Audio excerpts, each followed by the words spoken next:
কথার সুতোতে আজকের গল্প অস্তরাগের রং। আরতি বছর ষাটেকের একজন ভদ্রমহিলা, শান্ত কিন্তু ভেতরে এক সমুদ্র অভিমান। অরিন্দম 65 বছর বয়স, আরতির স্বামী, অত্যন্ত বাস্তববাদী কিন্তু আবেগহীন। আরতি 40টা বছর এই চায়ের কাপের দাগ আর ওষুধের প্যাকেটের ভিড়ে আমার জীবনটা একটা ক্যালেন্ডার হয়ে গেছে। তারিখ বদলায় কিন্তু দিনগুলো একই থাকে। অরিন্দম পেপারটা পড়তে পড়তে, আরতি আজ চা একটু দেরি হলো না? আর আমার নীল ফাইলটা কোথায়? কাল থেকে খুঁজে পাচ্ছি না। আরতি খুব শান্তভাবে বলে উঠল, টেবিলের বাঁ দিকটাতেই আছে, রোজ ওখানেই থাকে। অরিন্দম একবারও আরতির দিকে তাকায় না। আরতি লক্ষ্য করে তার হাতের কাঁপুনিটা অনেকটাই বেড়েছে, কিন্তু সেটা দেখার মতো অরিন্দমের কাছে সময় নেই। আরতি আজকে দিনটার কথা মনে আছে অরিন্দম তোমার? ও আজ তো 25 তারিখ, ইলেকট্রিক বিলটা দিতে হবে, অরিন্দম বলে উঠল।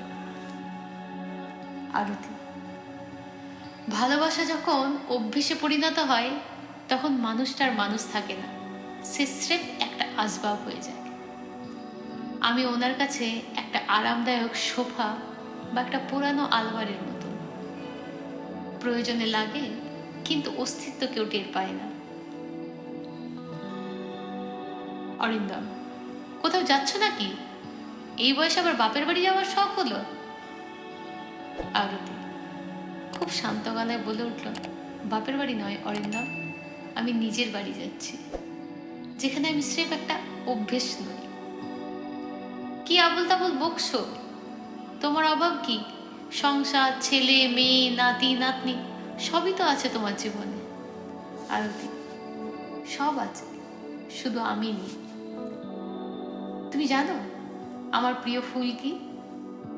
কিংবা গত 40 বছরে আমি কোন গানটা সবচেয়ে বেশি গুনগুন করেছি?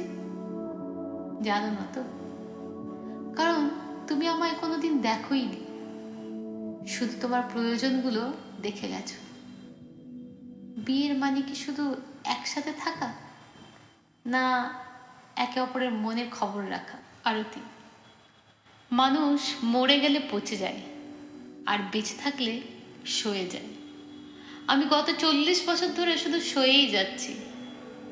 লোকে বলে সংসার সুখের হয় রমণীর গুণে, কিন্তু এ কথা কেউ বলে না সেই গুণাগুণ বিচার করতে করতে রমণী নিজেই কখন নিখোঁজ হয়ে যায়।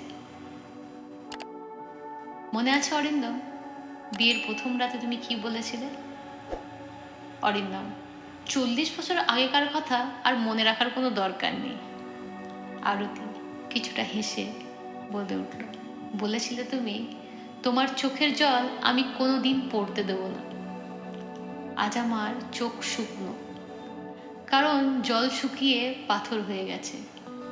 তুমি আমার চোখের জল মোছোনি ঠিকই, কিন্তু তুমি সেই জল পড়ার কারণ হয়ে থেকে গেলে। অরিন্দম সত্যিই চলে যাচ্ছ তাহলে?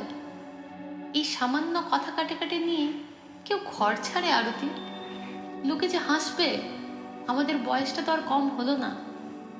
আরতি একটা পুরানো সুতির শাড়ি ভাঁজ করতে করতে বলে উঠল, লোকে তো 40 বছর ধরেই হাসছে অরিন্দম। আমি যখন তোমার বন্ধুদের সামনে মাথা নিচু করে খাবার বেড়ে দিই আর তুমি আমাকে নিয়ে ঠাট্টা করো, তখনও লোকে হাসে। আমি যখন তোমার অবহেলা শুয়ে শুয়ে পাথর হয়ে যায়, তখনও লোকে হাসে। শুধু আমি হাসতে ভুলে গেছি, জানো? অরিন্দম আমি কি তোমায় খেতে পড়তে দিইনি? কি অভাব রেখেছি তোমার জীবনে আমি? আরতি খানিকটা থেমে গিয়ে অরিন্দমের দিকে তাকিয়ে বলে ওঠে, পেটের খিদের কথা বলছো? মনের খিদের খবর কোনদিন রেখেছ? পেট ভরে খেয়েছি ঠিক কথা, কিন্তু মন দিয়ে খেয়েছি কিনা সেটা কোনোদিন ভেবে দেখেছ? এই যে এই ব্যাগটা গোছাচ্ছি, দেখো এতে দামি বেনারসি নেই, গয়নাও নেই, আছে কয়েকটা স্মৃতি আর আমার জীবনে এক আকাশ একাকিত্ব। তুমি আমায় চাবি দিয়েছো, আলমারি দিয়েছো, কিন্তু এই ঘরের অধিকার দাওনি, তোমার অধিকারও দাওনি। আরতি একটা শুকনো গোলাপের ফুল অরিন্দমের কাছে নিয়ে এসে বলল, মনে আছে এটা? বিয়ের প্রথম মাসে দিয়েছিলে, এটাকে আমি আগলে রেখেছিলাম এই ভেবে যে মানুষটা বোধহয় এইরকমই থাকবে সারা জীবন। কিন্তু তুমি বদলে গেলে। না না, আসলে তুমি বদলাওনি, তুমি শুধু আমায় অবহেলা করাটাকে নিজের অধিকার বানিয়ে নিয়েছিলে। আমার ভালো লাগা, মন্দ লাগা, আমার ছোট ছোট স্বপ্নগুলো সব ওই আলমারির কোনায় ধুলো জমা ফাইলের মতো হয়ে গেছে। অরিন্দম, তুমি ছাড়া এই ঘরটা চলবে না আরতি। কে ওষুধ দেবে আমাকে? কে সব গুছিয়ে রাখবে বলো তো? আরতি ম্লান হেসে বলল, দেখলে, যাওয়ার সময়ও তুমি বললে না যে আমি তোমাকে ছাড়া বাঁচব না, তুমি চলে গেলে আমার কষ্ট লাগবে, তুমি বললে ঘরটা চলবে না। তার মানে আজও তোমার কাছে আমি একজন কেয়ারটেকার ছাড়া আর কিচ্ছু নই। আমার রান্নার স্বাদ তোমার মনে আছে, কিন্তু আমার চোখের জলের অনুভূতি সেটা তোমার কোনোদিন চোখে পড়েনি। আমি চলে গেলে হয়তো তোমার কয়েকটা দিন কষ্ট হবে, চা পাবে না, ফাইল খুঁজে পাবে না, কিন্তু আমার অভাব তুমি বোধ করবে না অরিন্দম, কারণ তুমি তো আমাকে অনেক আগেই হারিয়ে ফেলেছ। আমার শরীরটা শুধু এই ঘরে পড়েছিল, আজ আমি শুধু আমার আত্মাটাকে নিতে এলাম। বাড়ি থেকে বেরিয়ে আসার পর আরতি গঙ্গার ঘাটে একা বসে সূর্যাস্ত দেখতে দেখতে অদ্ভুত শান্তি লাগছিল, আর ভাবছিল অভিমান তো তার ওপরই করা যায় যে আদর করে মান ভাঙাতে জানে, যার কাছে অভিযোগেরই কোনো মূল্য নেই, তার থেকে দূরে যাওয়াটাই মুক্তি। আমি তোমাকে ক্ষমা করে দিলাম অরিন্দম, কিন্তু নিজেকে ক্ষমা করতে পারলাম না। কেন নিজের মর্যাদা বুঝতে আমার এতগুলো বছর লেগে গেল, 40টা বছর।